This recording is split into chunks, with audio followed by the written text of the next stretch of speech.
W imię Ojca i Syna i Ducha Świętego. Amen. Pani, usłysz moją modlitwę, a wołanie moje niech do Ciebie przyjdzie. Boże, Stwórco i Odkupicielu wszystkich wiernych, udziel zmarłym sługom i służebnicom Twoim odpuszczenia wszystkich grzechów.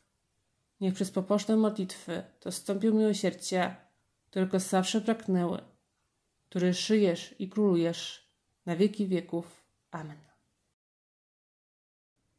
Panie Boże, ufamy Twojej miłości i miłosierdziu, że przyjmujesz do siebie dzieci nienarodzone z różnych powodów.